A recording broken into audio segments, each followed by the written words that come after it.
We appreciate you taking the time this morning to join this webinar. We know the weather's not great, it's midweek, so we appreciate the time from you guys. This morning, what we're going to try and do is we're going to walk through some of the real world challenges that kind of organizations face with field operations, and then try and show you how Salesforce and Field Service can kind of help address them. We'll try and make this not death by PowerPoint if completely possible. There'll be a little bit from myself and then a little bit of some of my colleagues. And really, just on that, a great big thank you again, just obviously for everybody for turning up this morning. We know taking time out of your day it can be often tricky. Obviously, there's three of us today. There's myself, I'm Sean Collins, I'm the Commercial Director for Tether. We're a Salesforce implementation partner. We've been in the ecosystem now for around 10 years, and I've had the privilege of being here for about 7 years myself. You'll be hearing today as well from Paddy Lennon, who is one of our senior accounts managers. Paddy's got a breadth and depth of experience within field service, and we're talking to clients. And we've got Cassie as well, Cassie is one of our lead solutions engineers, and she'll be running you through the demo. She gets to do the fun part, whereas Paddy and I get to do death by PowerPoint. But I'll let you guys just do a quick introduction before we carry on. Paddy? Yeah, good morning, everyone. Thanks for your time and joining us today. I'm really pleased to have you. So should be an engaging session. We'll run through some of the advantages of field service. We have some elements of the new AI functionality that Salesforce has rolled out towards the end of the session as well. So thanks again for your time and sticking with us. Cassie. Thanks, Paddy. Thanks, Sean. Hi, everyone. My name is Cassandra Buckley, and I'm a lead solution engineer with Tether. We are an implementation partner working primarily just for Salesforce. And what I'll be doing today is, like Sean said, I'll be doing the fun part, which will show you exactly what field service can do for many different kinds of businesses, whether it is primarily for your service team or offsite team, but also there might be a hint of sales in there for pre-sales as well, if need be. So very flexible tool, and very excited to show you guys what it can do for you today. Cheers, guys. Just a quick note for everybody, the webinar is being recorded, so it will be available on our website afterwards. So if you guys want to share it with colleagues or you want to revisit anything later, you have that option. And again, we're always available to have a quick chat. So the death by PowerPoint part of it.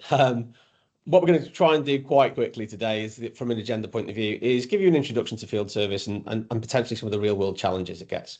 We call it market challenges. You know, lots of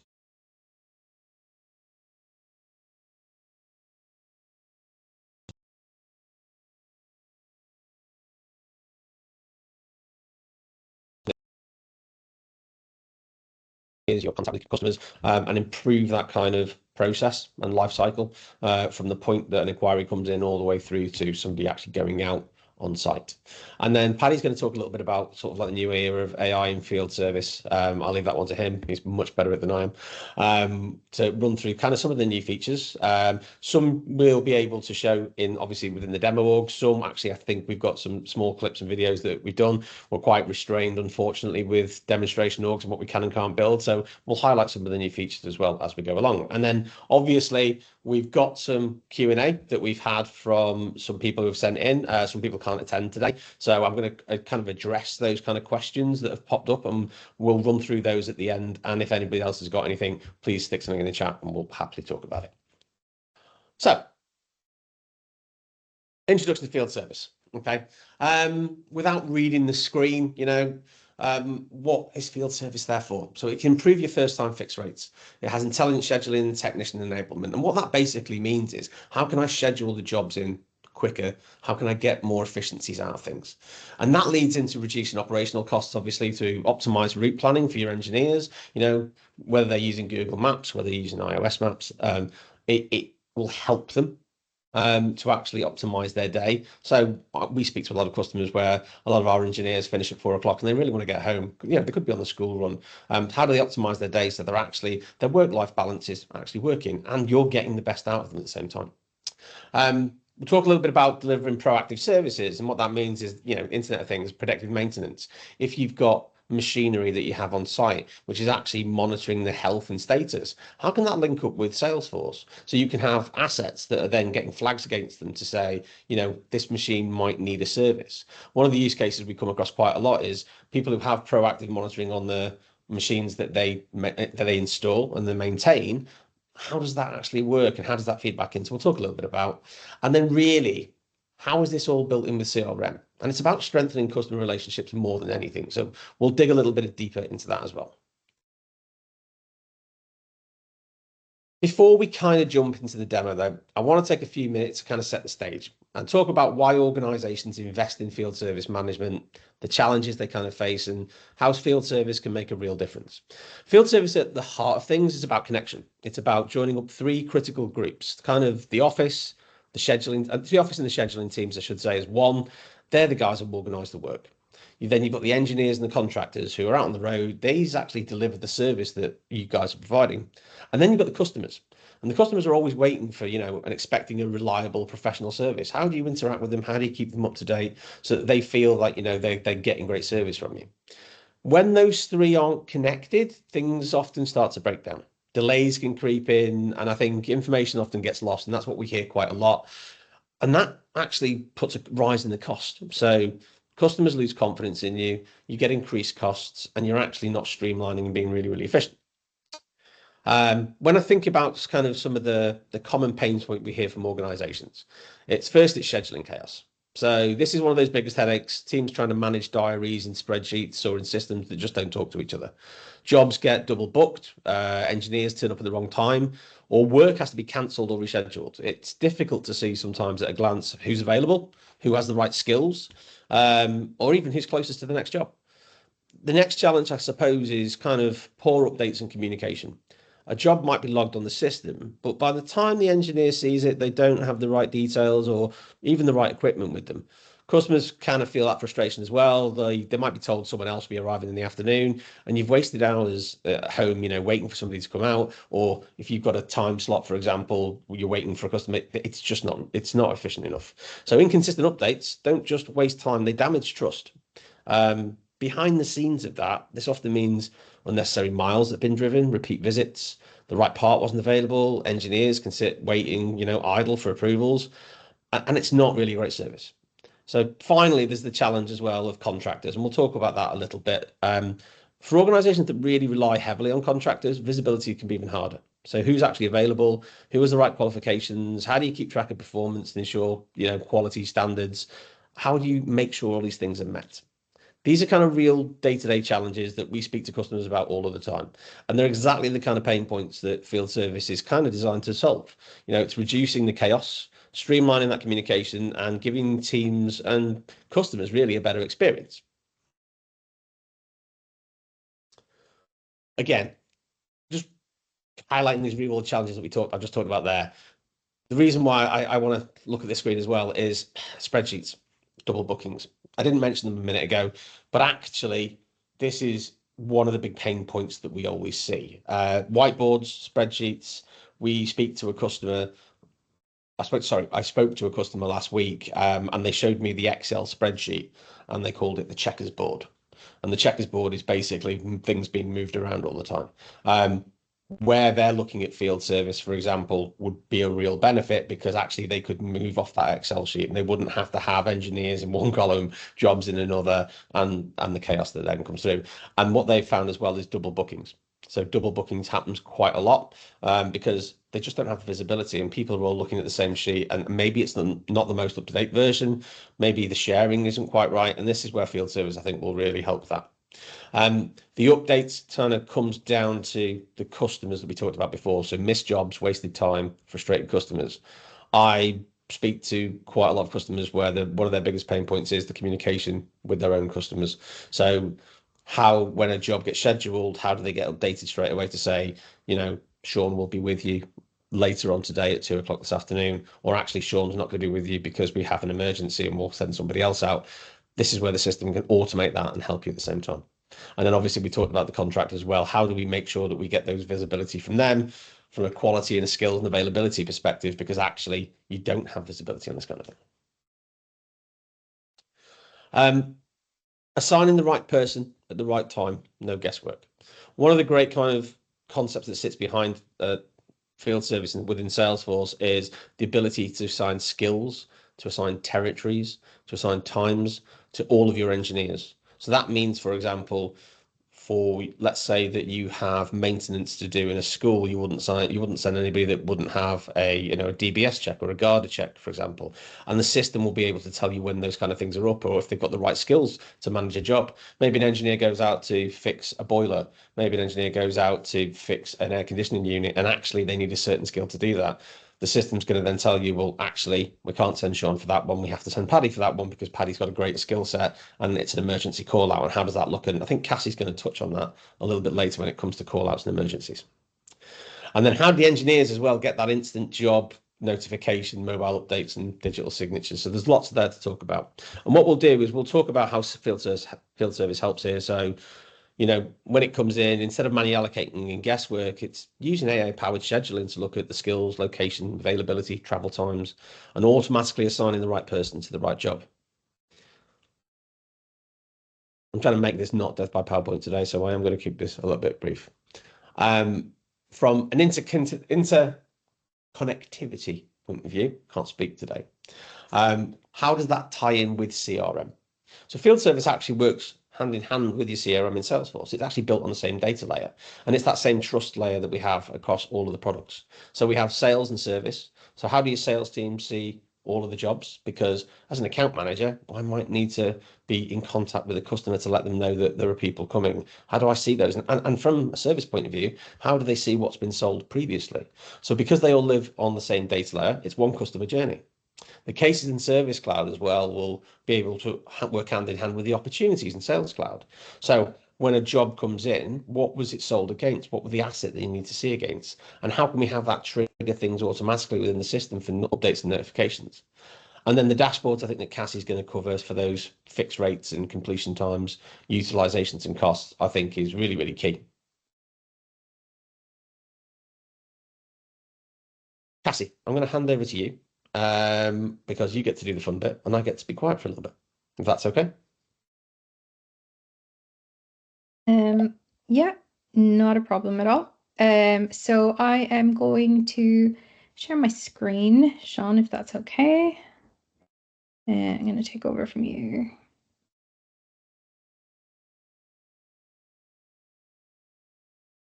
Brilliant. Can I get a thumbs up if everyone can see my screen? Brilliant, great, a lot of thumbs up there. Okay, so as Sean mentioned, what I'm going to show you today is sorry, let me just move this here.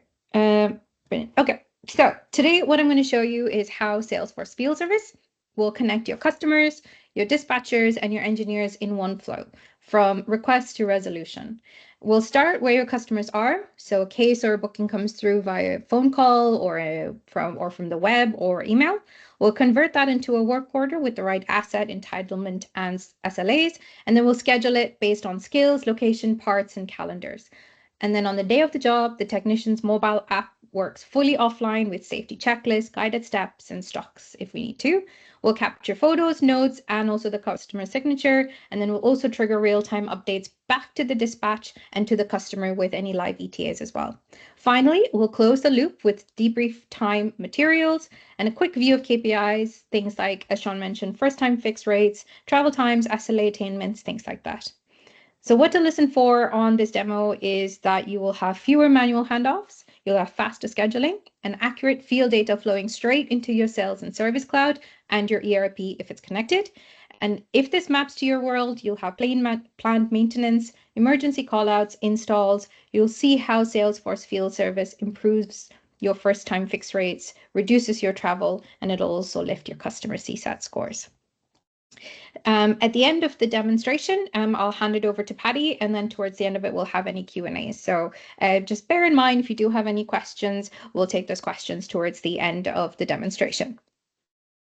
So as I said, a case will come in. So what I'm going to do first is I'm going to create a case. So this will actually be automated, but for the purposes of the demo, I'm going to create a brand new case. For example, in this, I'm going to say it is for a boiler repair, and a customer is emailed or called in to say, I need help, boiler repair needed. Okay, what I'm going to do then is, let's say it came in from a email. It's by Andy, and it's linked to his account. I'm doing all this manually, but this will automatically be populated by Salesforce, because Salesforce Field Service, Salesforce Service, and Salesforce Sales Cloud is all linked on one platform. So it shares the information and it'll all be in one place. So this is a high because it's in the middle of winter and they need heat. So this case has now been created. And from the case, what we can do then is from a single case, we can actually spin up a work order. So the case has all the information needed regarding the customer. So this is the customer. I can see here it's pulled in his account, it's pulled in his email, it's pulled in his phone number, everything I need regarding this particular customer. So what I want to do is I want to create a work order. So I'm going to click create work order here. I am going to put in a work type as an emergency call out, because as I said, it's an emergency. The territory is in San Francisco, but this is fully customizable to your location. If you're based in the UK, it will be in the UK. If you're based in Ireland, it'll be in Ireland. So this is, again, customizable. I'm just going to pick boiler repair as the price book. So this also links your accounts, your accounting and your billing as well. So I'm going to pick that specific price book for boiler repair because that's already been set up for me in the background. And I'm going to click save. So now a work order has been created. And if I click into my field service tab here, I can see that the work order number is there. The subject is there. It's linked to that account as well. So I'm going to click on the work order. Now this work order shows me what assets I needed for this particular type. So if it's a boiler repair, it could be things like any tools I need to repair a boiler. So that will be linked to those assets.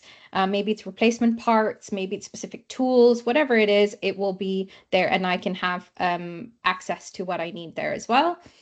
What I want to do now is I want to create an emergency appointment.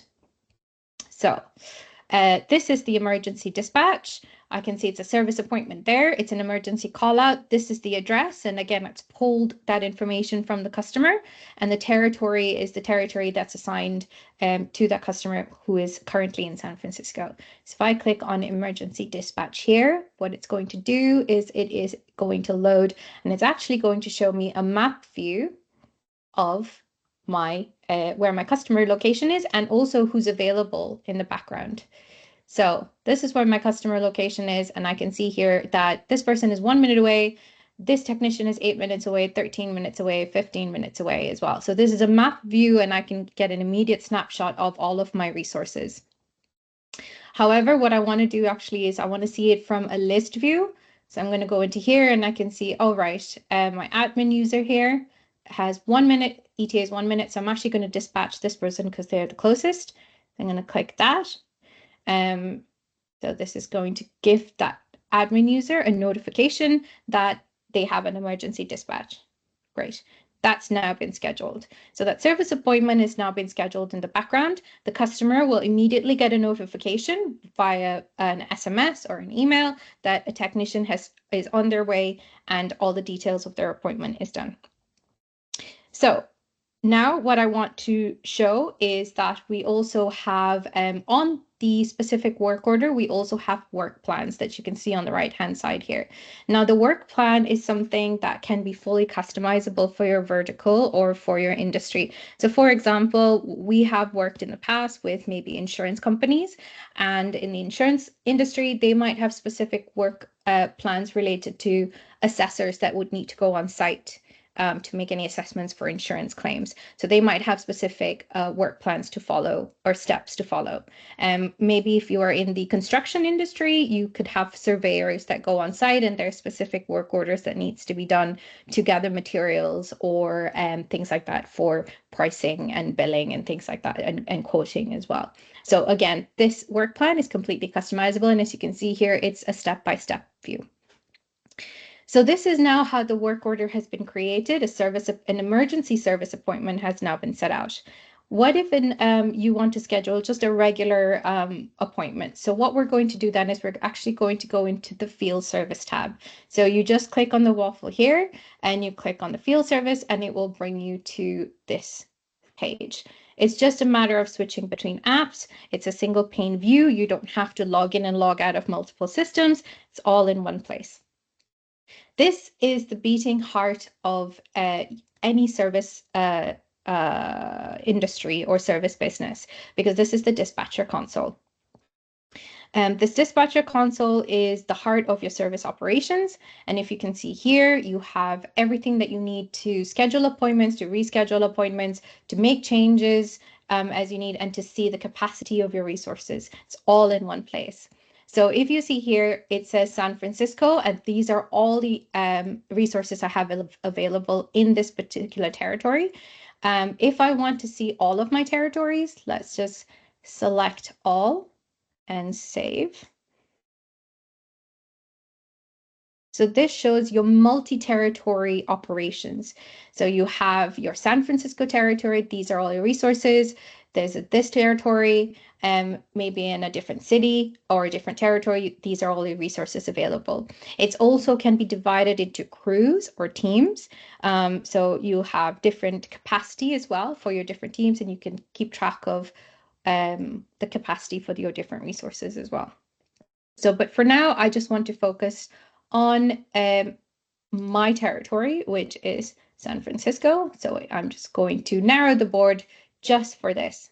And I can also see here then on the left-hand side, all the different appointments. So the ones in yellow are appointments that are either scheduled or dispatched. The ones that don't have any colors are ones that actually appointments that haven't been scheduled yet. So they're new appointments that have come in, but we haven't actually assigned any resources to them yet. So what I'm going to do is actually I'm going to see what my resource availability is like. So if I click into Alan, I can see here he has an average travel time of 3 hours and 34 minutes. If I go into related, I can see all the different skills that Alan has. So he's skilled in billing, break fix, electrical failures, things like that. I can also see a list view of his service appointments, any absences, and which territory that he's assigned to.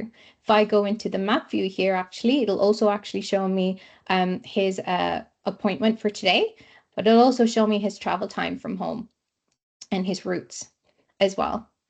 If I go into his calendar, it'll show me a calendar view of all of his appointments for today as well. So this just gives me a very quick snapshot, and I can go into my resources and get more information on them if I need to. But let's say I actually now want to schedule my unscheduled appointments. So what I'm going to do is I'm going to click on each of them, and I'm going to click schedule. So if you can see here, it's loading to schedule the appointments, and it's going to do this by looking at their capacity. It's going to look into their skill set. It's going to look into their travel times, and the system is going to automatically schedule all of this for me based on what the customer needs and also the resources that are available. So if you can see here, just for today, there's one appointment deinstallation that's been scheduled for Alan. The other appointments have been moved to different days. So if I go to yesterday, I can see the appointment that's in green. So that's actually now been completed. If I go into today, these are the appointments for today. So you can actually see here, there's 2 appointments today that are overlapping. With Salesforce Field Service, you can also drag and drop. So I can actually move this appointment. And that's now been updated. The customer will also get an updated information of what's actually happening. That their appointment time has now been moved, and that's now been resolved as well. So drag and drop for any fast reassignment or urgent reprioritization. If I actually click into the appointment as well, I can get any details that I need regarding this specific appointment. So it's scheduled, who's the customer for, what the appointment is for, where they're at. I can also go into the work order, so the related work order. I can go into the line items and service appointment. I can also actually see on the map of where that customer is as well. What I can also do as well is I can reschedule if I need to. I can flag it if maybe there's been specific issues in the past with this particular customer. I can adjust the duration. So for example, if this job was supposed to only be for half the customer request and be for longer, or maybe it does take a little bit longer, I can then adjust the duration of that as well. And everything then will get automatically sorted out too. I can change the status, so to schedule, to dispatch, to if the technician's traveling, if it's in progress, things like that. The technician on his mobile app will be able to update the status of the appointment as well, and that will get automatically updated here on my dispatch console. So I'll get live updates of what's happening with the appointments as well. If for any reason the technician is unavailable to make that appointment, let's say, for example, he's unexpectedly sick, what we can also do is that we can also reschedule the appointment to someone who's nearby. So a technician that's nearby, we can reschedule it. We can just click group nearby and it will reschedule that appointment to another technician who's nearby to that particular customer as well. And we can also unschedule it if we need to and reassign it to somebody else. So there's many different things that you can do with this dispatch console. Next, what I'm going to show you is the mobile view of the technician. So now we have assigned the appointments to the different technicians. The customer has received the notification that the technician is on the way in real time. And now we're going to show you what the technician view is going to be like. So I'm going to stop sharing my screen here for a second. And I am going to share my phone. So, all right.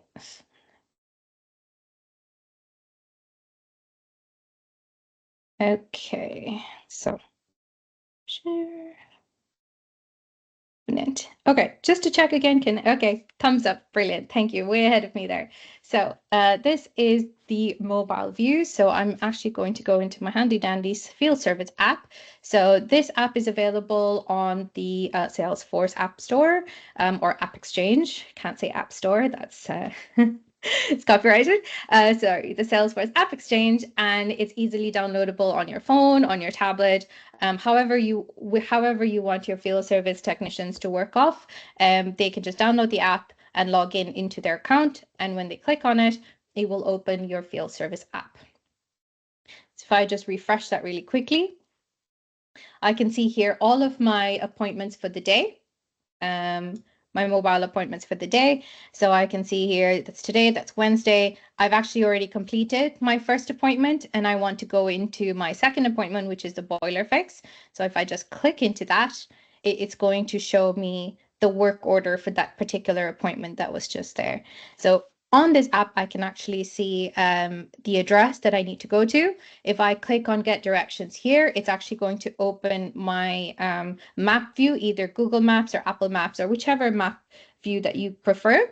And it will show me my directions. It will also give me my ETA. Unfortunately, I'm currently based in Ireland, and for the purposes of the demo, the job is in San Francisco. So obviously it's not going to give me an ETA, otherwise it will take me forever to get there. However, when you are in the right location, it will actually give you your travel times as well.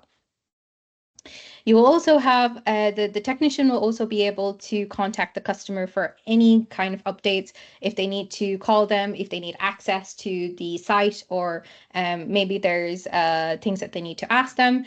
You can call, you can email, you can send them an SMS. However you want to do it, you can do it on this app. There's also assets. So if there's any specific assets, as I mentioned before, so let's say for the boiler repair, they might need, in this case, it's a starter kit, but for other examples, you can have things like different replacement parts, things like that, that's related to this particular type of work order. It will be there, things like that as well. So if I go into my next tab here, which is a work plan. So this was the work plan that I showed you earlier on the browser, which was related to this work type.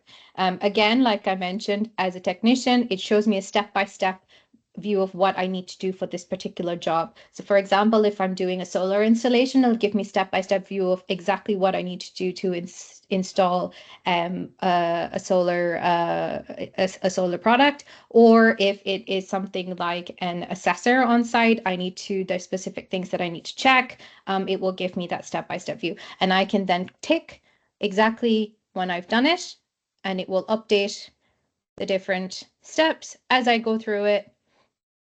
It will update it, and it will show me my everything that I need to get done there.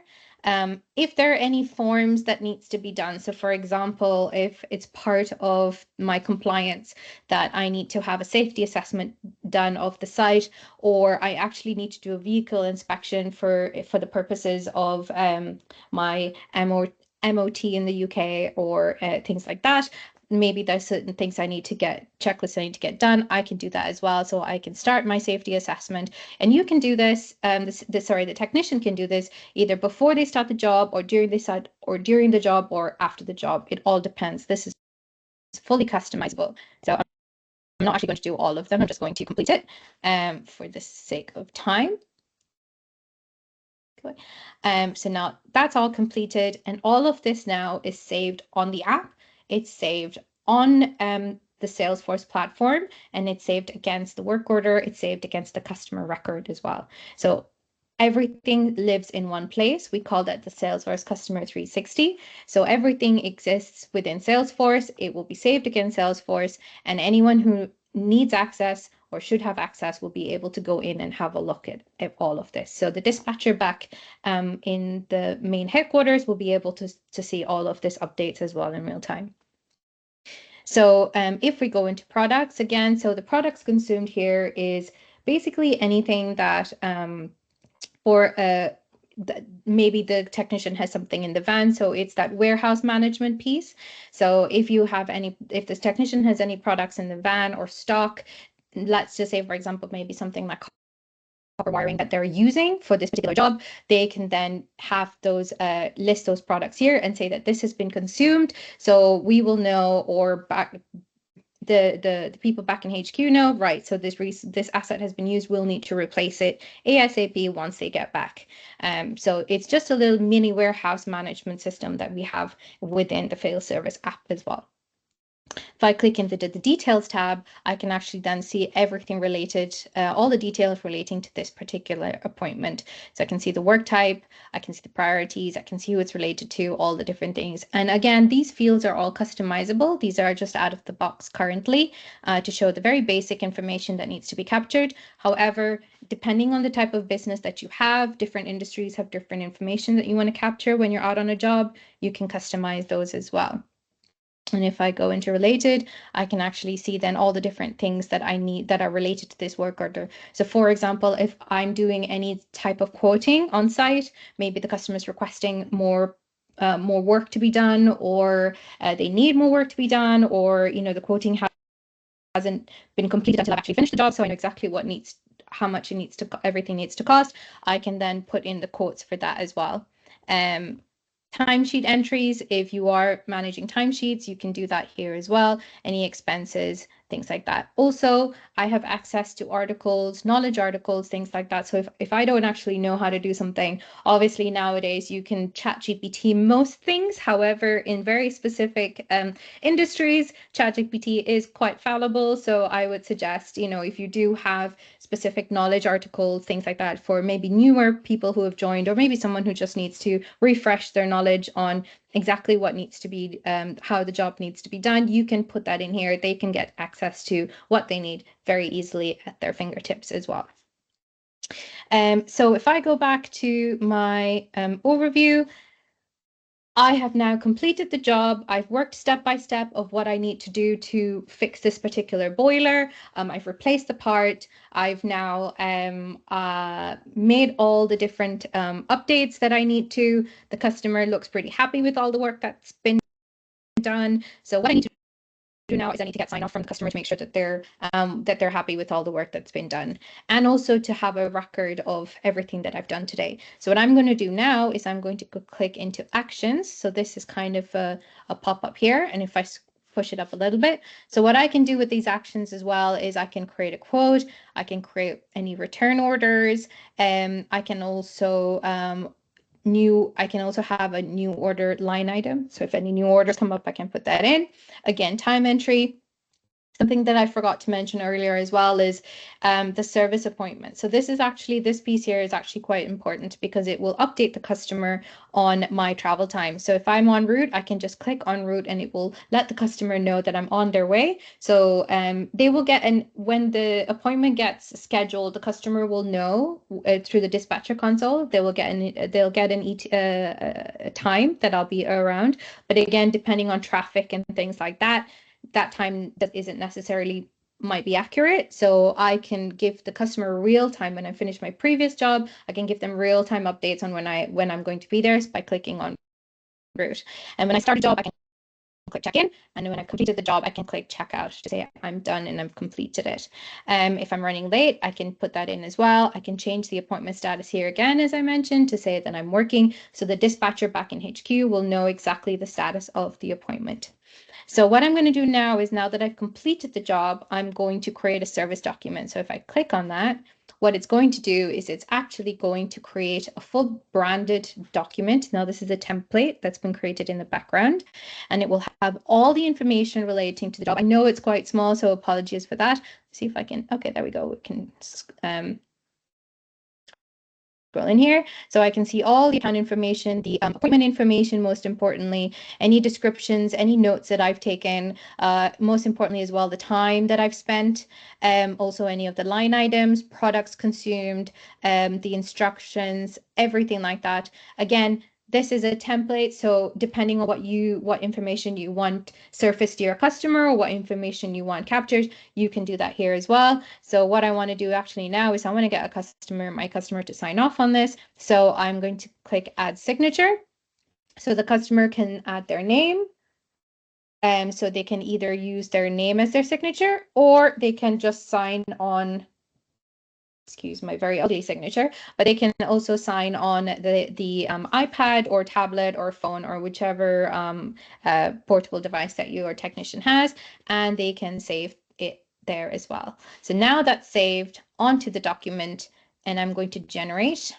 So it's the system is generating. So you can see here with the moving there that it is generating the document, and once the document's been generated, it's now saved on this record, but the customer will also receive a copy of the document in their email as well.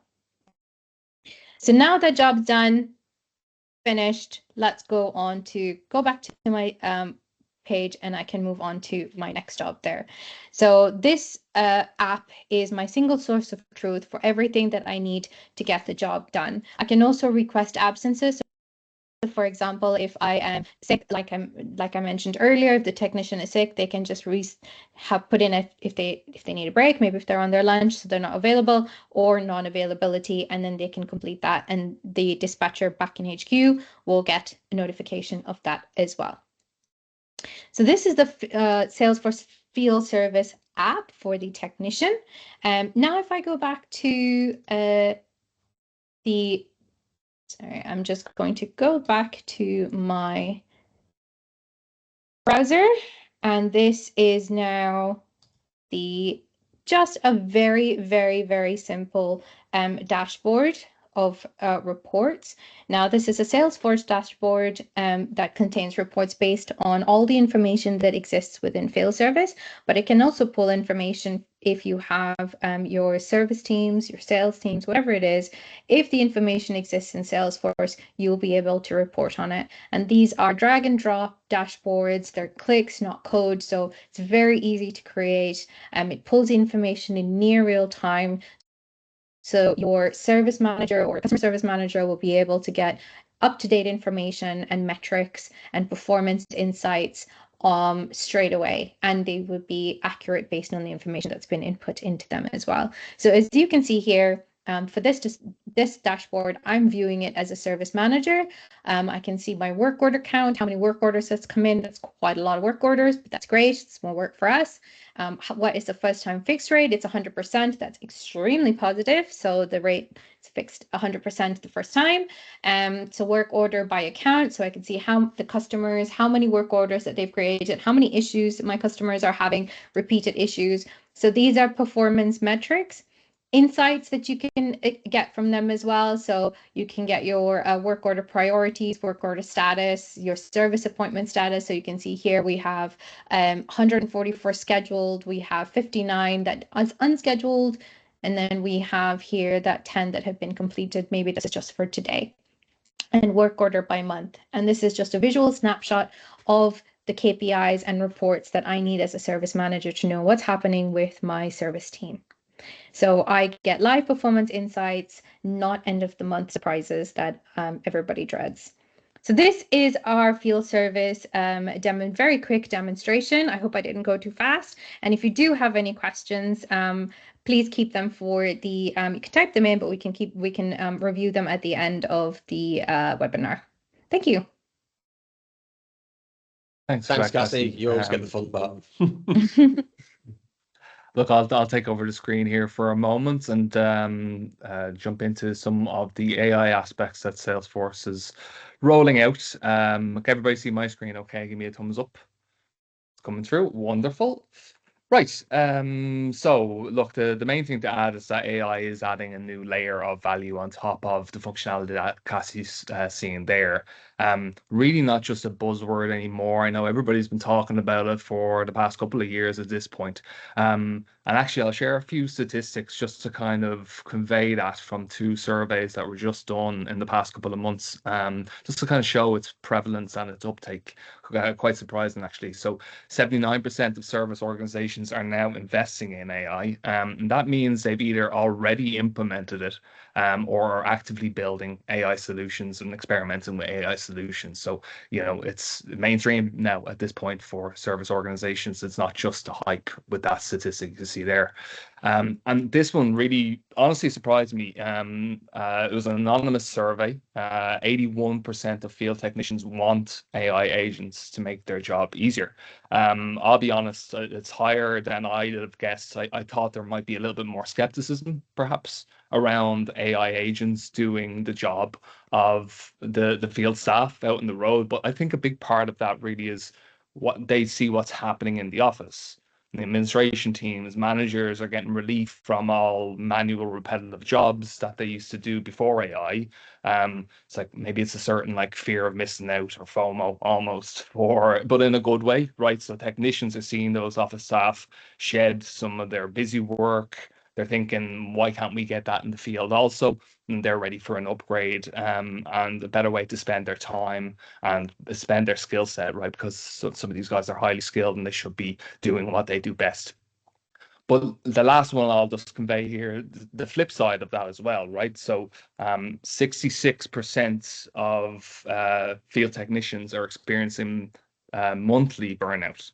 So it's a demanding job, right? At least once a month this is as well. So like 2 out of every 3 field professionals will feel the pressure build or pile up. So when customers are when the field technicians are the only people that your customers see, having that support and being able to deliver that support is more critical than ever. They might be the only face of your company out on the road. So that burnout is real, it's widespread, and it's probably driving that statistic there in the middle in terms of their eagerness for the technology, and something that actually helps them right where the work happens. So that's just 3 interesting statistics, and again, some surveys that were done in the past couple of months and anonymous surveys as well, just for some more validity to it also. Let's talk about Agentforce for Field Service and some of the new functionality that Salesforce has rolled out.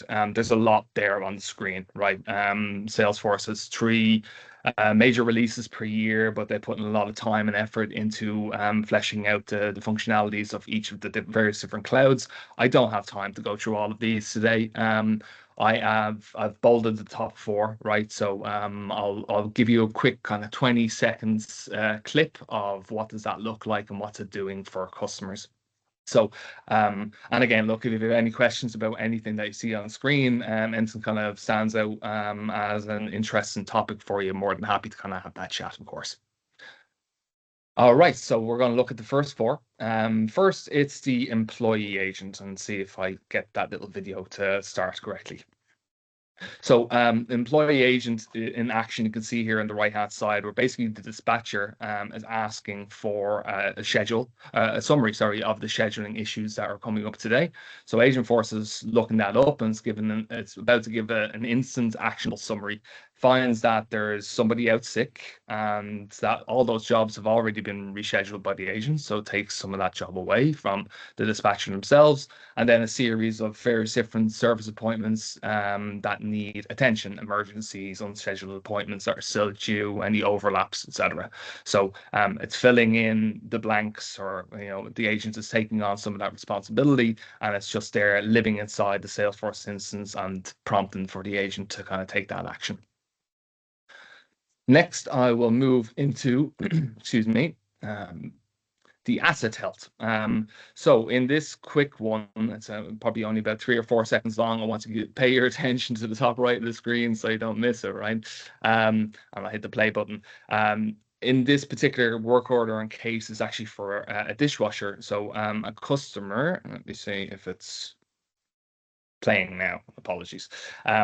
It's looking at the asset itself, it's looking at the brand and type of dishwasher, and it's looking into the background and spots a likely issue before it actually fails. So it's a predicted malfunction. It gives an 85% statistic chance of a malfunction in the next 60 days. And that's machine learning and looking through trends of analysis of this very same unit that you might have hundreds of customers who own or have purchased from you, and using that data and the trends that live inside your instance based off how much are we servicing this, what problems are arising, and highlighting that to the agent or the customer service person before it actually happens. So prompts a proactive action, helping the firm itself and the customers avoid the breakdown potentially altogether. You can proactively avoid that and send somebody out, particularly if it's a valued customer and you want to make sure there's no downtime for that particular unit. Next, video 3, I will show you an external agent. And again, I'll press that little play button. So what's happening here is where Agentforce is taking a load off the dispatchers again. A customer is texting here on WhatsApp to reschedule an appointment. Kid is homesick. It's ironic because my kid is homesick as well today. So there you go. I'd probably put that into reality somehow. So the AI agent is after responding first. Sorry to hear your kid is sick. Happy to help reschedule your appointment. It's done a little bit of validation to make sure that we know exactly who this person is. So, however you might do that, maybe you need multiple points to be validated. Again, that's kind of customizable. But ultimately, it's after providing 4 potential slots or options for the customer, all in seconds, just looking again into that kind of same dispatcher console, understanding the people, the resources, the skills, everything that Cassie showed, and leveraging that data to offer the customer some options instantly in a matter of seconds without a dispatcher having even to intervene for that. Last video, and again, it's another 20 seconds or so, not too long, but it goes back to what Cassie was showing in the Field Service mobile app just a few moments ago. And let me press the play button. So the scheduled appointments we see here on screen, like we saw just a few moments ago, one of the new functions that have just come through is looking at a pre-work brief. And hopefully I press play in that. Sorry, folks. It is playing now. I'll rewind it a second. The pre-work brief. So I've clicked into my work order, and in that overview section we saw a few moments ago with Cassie, AI is effectively summarizing everything, all the communications, everything that's important about this particular work order into 5 little bullet points here in a pre-work brief, telling them what you need to be doing, how you need to get access, some of those kind of key pieces of information, and then it starts kicking into arriving on site and the safety check there. But I might just rewind that for a couple of seconds so you can kind of see AI and how it's summarized into 5 different points for the field service technician to get it more accustomed and get a quick summary and snapshot before they get on site, so they don't have to read through too much detail.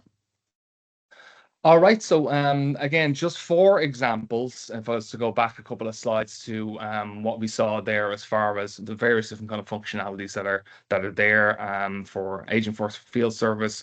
They're coming along quickly, right? The list was shorter, barely, I'd say 2 months ago, so Salesforce are adding to this continually as time goes on. And those generative AI functionalities, not just for field service, of course, for the sales cloud, service cloud, the kind of foundational aspects of the CRM that field service is another layer upon. They're equally getting various different AI functionalities added to it practically every week, I would say, at this point. So really, to wrap up, I'm going to flick through my slides again because I went backwards. AI is adding really game-changing value to field service. It's gone back to a point that Sean made at the very beginning. It's connected, right? It's a connected services standard, whether with core field service, what Cassie was showing us, the new adaptations and the new functionality that AI is bringing. The point is connecting the office, the dispatchers with the technicians, contractors out on the road, and ultimately with your customers as well, a truly connected experience as standard using out-of-the-box field service from what Cassie was showing to us. Look, that's another point, is probably in the middle of that slide. We're conscious that some people are still working off Excel spreadsheets or whiteboards, like Sean was saying. So walking and not running is probably solid advice in that regard too, right? Again, the foundations down. Our recommendation usually will be, you're moving from Excel sheets, of course, get started with the core solution of field service, get your data model right, get your processes right, and follow some of those aspects that Cassie was showing into the demonstration. The AI pieces are beautiful, lovely eye candy there. It's doing a lot of great things for some of our customers who are adopting that, but I see that almost as a phase 2. But the important message is, I suppose, start your journey today. Get onto the platform as far as core field service goes. Start your AI journey from there, and you'll have a solid foundation for which to continue to travel upon as it continues to evolve. It really does. Every other week, or certainly every month, something new and new functionality, exciting functionality is being released. So that's my quick whistle-stop tour of the AI piece. I'm bang on time. I think we have 5 minutes or so, 5 to 11, for the Q&A. So I might just move into the Q&A placeholder. Right, let's see what we have from questions that were submitted. And I might just see if there's any that are familiar here that I can talk to really quickly. Before you go through the, Paddy, before you go through the ones that were pre-submitted, I think Daniel's actually put something in the chat there with regards to the costings on the AI software. Oh, wonderful. So if I kind of go back to that table, if I can. Go backwards. A few good question, Dan. So look, Agentforce and how it's being charged, there's 2 kind of aspects to it, right? It's a credit and consumption-based model primarily. So as much as you're using AI and the agent to take action, it will consume credits and buying effectively blocks of credits from Salesforce for which you're consuming from. There is also a dedicated Agentforce for field service product itself, so it's a line item, and that's on a per user per month basis, and it has credits, it has unlimited credits for certain internal features, and it has already pre-built in credits for the external features also. So it blends the two, but ultimately having it on a per user per month basis kind of gives you those chunks of credits for which to consume, and unlocks the product itself as far as kind of the setup and configuration goes quite simply and plainly to the list that you see here on screen. What I would say in summary, look, the main model that Salesforce across all of their clouds, if we're looking across all of their clouds here for a month, it is a consumption-based model, credit-based model that Salesforce allowing clients like as much as you're using, which is a little bit different to what they've done in the past, very much on a per user per month basis. Yeah, I hope that helps. just to add on that, I was just going to say it's kind of across the board as well, Daniel. So whether it's the sales aspect, the service aspect, or the field service aspect, that consumption-based model will go across. So if you wanted an agent, for example, as an SDR agent, you had something to qualify your leads as they came in before they were handed to the sales team, you can certainly build something that works in that way. If you're looking for the service model, you've got service agents that will actually help your service team and actually do case deflection as well. I think the big kind of use case for that is Salesforce's own website, where you can go in, you will write the question in, and it's literally going and getting live responses based upon all of their knowledge base. So as their knowledge base is updated, you're getting, you know, real responses in real time. And then obviously, as Paddy's just gone through there, that kind of field service piece, and how is it helping your agents reschedule jobs? How is it actually taking a bit of pressure off by rescheduling it automatically and by connecting with customers? And how are you getting sort of better information fed through to your engineers? And the agent's going to really help with that. And I think we can probably have a chat about that with Daniel if you wanted to offline. Great question, though. It's an evolving landscape, but yeah, certainly the consumption-based model across the clouds I think is the key there. I'm looking at one here as far as engineers working offline. So we get that one a lot. Yes, engineers can work offline. You'd be where I am in rural Ireland, the signal can be pretty patchy, so you don't have to rely on the 2G probably or 3G signal that I guess sometimes. So the mobile app will just cache job, knowledge, forms, photos, signatures, whatever you're kind of collecting, whatever you're doing on the app, kind of from what Cassie was showing there. And then when you get back into civilization, I guess it will sync back automatically into the platform and update those records accordingly. So that's how that one works. Contractor management, how does it work? It's a curiosity that comes up quite often, as far as, you know, you might have a core team of a certain amount of internal field technicians, and then contractors that are seasonal, contractors that you employ on particular contract basis. Right? So they're effectively modeled as contractors and as resources inside the system, to what Cassie was showing there as far as the resources go. Their experience is very, very much the same, right? And what they can kind of interact with. I think the most important thing with contractors is, especially if they're seasonal and they're not full-time employees, like their availability, when they're offering their availability to undertake work for you. Monitoring their skills is equally important too, right? So particularly if it's, you know, certification that might expire after a certain amount of time and you want to keep that compliance fresh.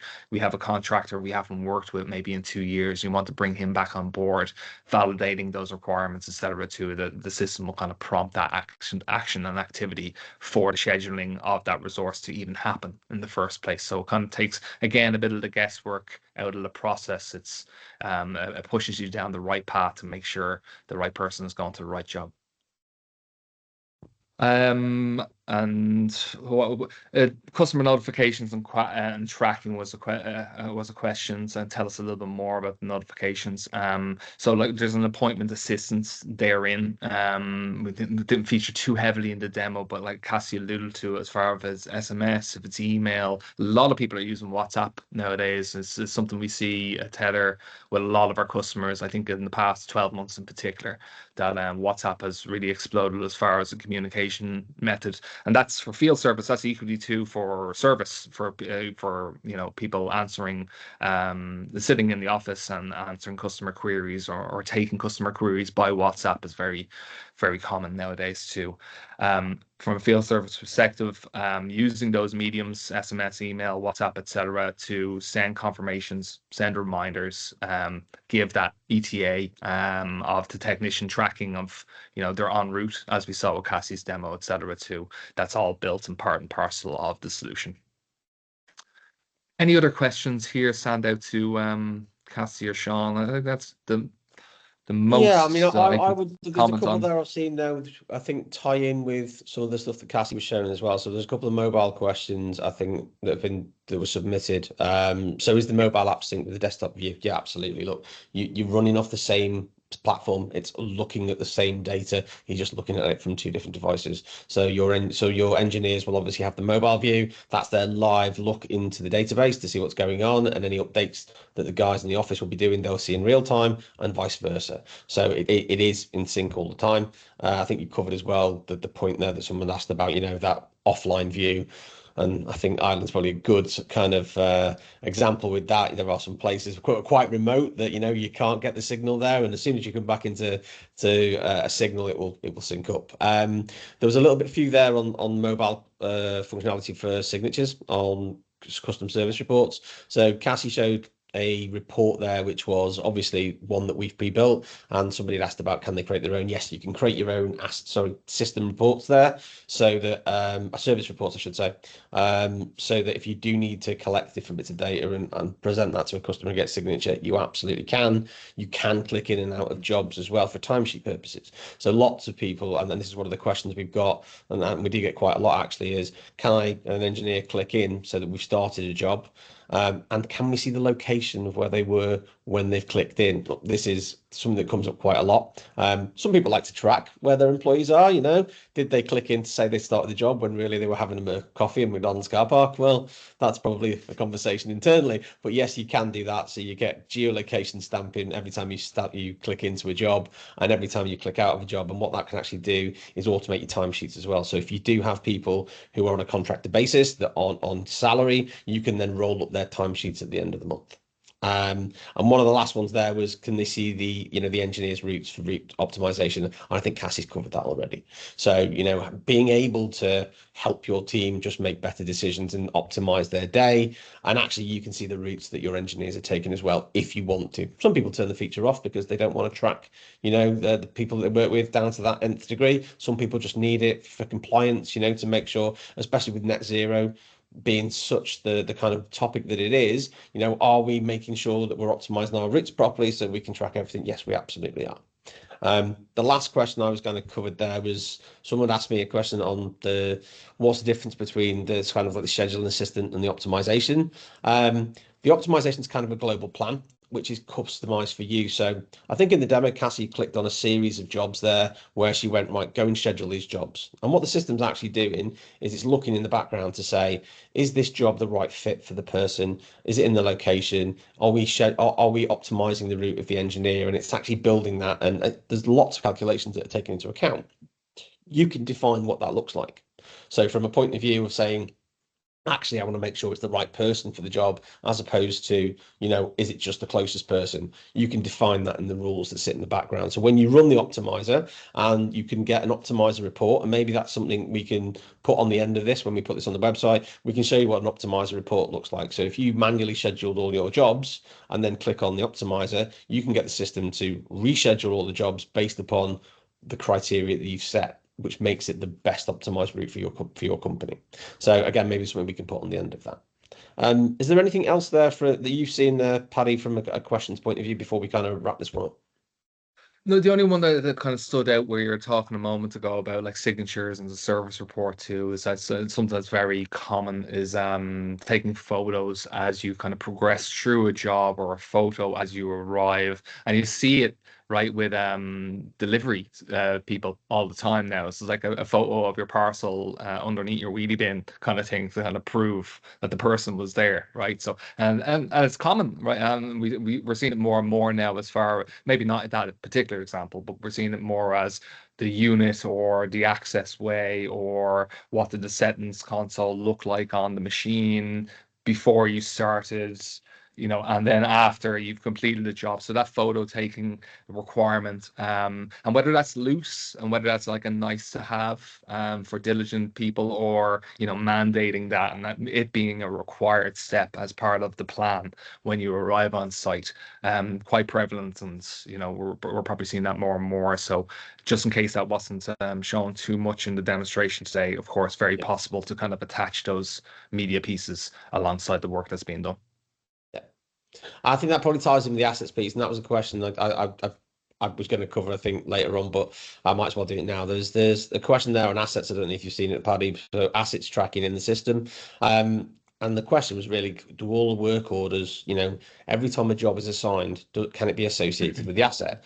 basically so you can track the life cycle of assets? And the answer to that is yes, obviously. I think you showed Paddy a video there of how, you know, Agentforce is giving you a summary of what the asset, because it's giving you predictions of this asset might fail.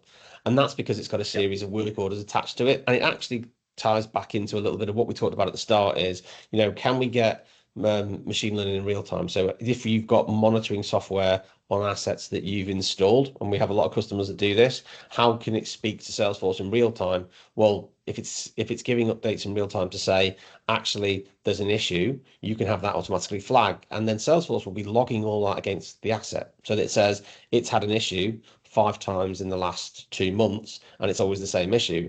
And we've seen that based on, and this is where Agentforce comes in. So we've seen that based on other assets that we've got and that we monitor, every time we've got to the 5th point, this asset is about to fail. And that's where it's giving you that kind of real-time kind of feedback to say, this is about to fail, maybe we should send an engineer out, or actually this seems to be happening quite a lot, maybe we need to look into the product set, or maybe we need to start looking at replacing different assets because it's going to be cheaper for us in the long run. And that's getting that real-time information. Yeah. Last thing on that asset point, actually, you can actually see it here on the screen. It's just something I didn't have quite enough time to condense into a short video, is visual remote assistance. It's there kind of at the bottom middle of that of this video. Again, another new innovation from Salesforce that's come out, and I'm trying to keep on top of because there's so many flying at us, where it is what the remote assistance is, a visual remote assistance. It's the technician is there on site looking at this dishwasher, opening up the dishwasher itself, and video on the phone is being captured. And I don't know what I'm doing here. Perhaps could be a scenario, or it's a junior technician, somebody brand new to the job, or it's a model they're not familiar with. They hit the visual remote assistance, opens up a live feed between the office and himself out on the road, looking at the video and diagnosing what's happening themselves. So rather than looking at it and saying, I don't really know how to fix this one, we'll send somebody else out, at least it gives you that another option to open up the video aspect of visual remote assistance, take that video in real time live, talking to the office, and trying to diagnose that together. And Dan, you have a question there. Is it bundled into other charges? I believe it's a standalone license for that one. It's not particularly, it wouldn't be as expensive as a core license or anything like that now, but it is a standalone per user per month basis license, correct? But again, another good example of the thick and fast, these various different innovations, and again, something to help with that asset diagnosis. Another one from Dan there. So just saying it'd be good for you to triage, was that call outs? Triage service. Indeed. Oh, it's available for customers as well, not just technicians, by the way. That's a really good point. That the customer can be in touch with HQ, the people in the office, and I think a link is provided for them to open up and you give your microphone and camera access to your phone, which you see all the time. You're like, okay, and then you shoot that video, or the customer's holding the phone and showing that the dishwasher and the error message that might be on it live in real time to the person in the office to try and get that solved. So yeah, very much a really good triage option. And you've just kind of prompted a thought process with me there as well. There's an option which we haven't shown today, and it's again another new feature from Salesforce. The innovation keeps coming out thick and fast. Is something called space capture as well. So having the ability, if you've got engineers that go into, let's say, units or premises where they're not quite sure where the equipment is, because it might be a room full of equipment, you can actually sort of scan the room and it will build a 3D model of the room, and then you can say it's that one in the corner. That means that that's available for an engineer when they turn up and say, right, where is this in this room? And they can pull up that image and say, okay, it's the one in the corner there, and that's fine. So there's lots of different functions. We don't really have the time to cover today, unfortunately. But if anybody else has any other questions, then just reach out to myself, to Paddy, to Cassie, and we'd be happy to help. I think, look, just as a bit of a wrap up, Just want to thank everybody for coming today. Really hope that what we've shown has been useful, been beneficial. This will obviously go on the website. And I think what we'll do at the same time is we might take some of the questions that we've had in advance and maybe the ones from yourself, Dan, as well, as you're the only one who seems to have had questions today. And we'll answer those and we'll put that on the website as a Q&A section underneath the video. And I think hopefully that will cover off people's kind of fears or anything else that they need to ask. Look, again, thank you for today, and thank you, Cassie, and thank you, Paddy. Great demo and a great QA session. And look, we look forward to seeing everybody soon. Have a good day. Thanks, Thanks guys. all. Cheers.